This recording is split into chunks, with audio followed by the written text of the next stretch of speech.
Bonjour à tous, bienvenue sur ma chaîne Les Oracles de Stéphanie B. Je vous retrouve aujourd'hui pour un tirage intemporel. Nous allons voir quels sont les messages clés pour tous les domaines de votre vie. Alors, on commence avec le côté sentimental. Il y a un lien avec le féminin sacré, le fait d'être à l'écoute de son intuition, de son cœur, de ses émotions pour se laisser guider. On nous parle aussi de lune, de nouvelle lune, de pleine lune. Ça peut être également lié. Donc là, il faut être à l'écoute de son cœur et de son intuition pour se laisser porter dans sa situation sentimentale. L'aspect financier et professionnel vont être liés. Plus vous travaillerez, plus vous gagnerez de l'argent, plus vous aurez cette stabilité financière, mais vous allez aussi récolter le fruit de votre travail. Les deux sont vraiment liés. On a un homme qui va être confronté à un choix, il va prendre une décision. Il va devoir faire face à ce choix. Il hésite encore, mais il n'aura plus le choix que de choisir justement entre deux possibilités.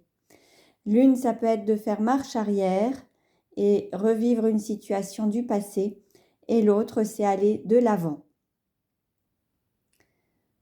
On a une femme qui va être protégée, qui a sa bonne étoile, qui est aussi à l'écoute de son intuition, mais qui est vraiment très protégée dans tout ce qu'elle entreprend, que ce soit au niveau personnel, professionnel, affectif. Il y a une très grande protection et elle suit sa bonne étoile. On a une autre femme qui va être confrontée à une forme de trahison. Alors, est-ce qu'elle se trahit elle-même? Est-ce qu'elle se ment à elle-même? Est-ce qu'elle se voile la face? Est-ce qu'elle ne veut pas voir la vérité en face? Il y a peut-être d'autres personnes qui vont la trahir également. En tout cas, elle est concernée par cette blessure de trahison. Soit cette trahison qu'elle s'afflige à elle-même, soit une trahison que son entourage lui provoque. Au niveau d'un foyer, d'une maison, on retrouve une certaine harmonie, une communication, une fluidité dans les partages, beaucoup de communication et d'échanges.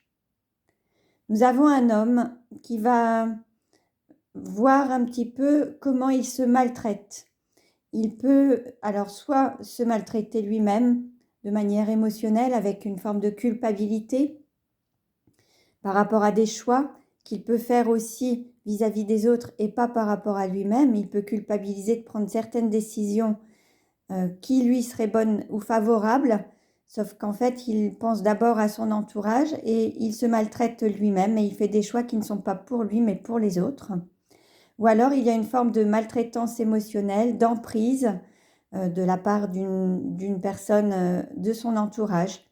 Ça peut être une femme, ça peut être une mère, ça peut être une sœur, ça peut être une personne féminine qui peut avoir une certaine emprise sur lui. Donc voilà pour aujourd'hui, j'espère que cette guidance vous a plu. Vous pouvez liker, partager, commenter. Je vous dis à très bientôt sur les oracles de Stéphanie B.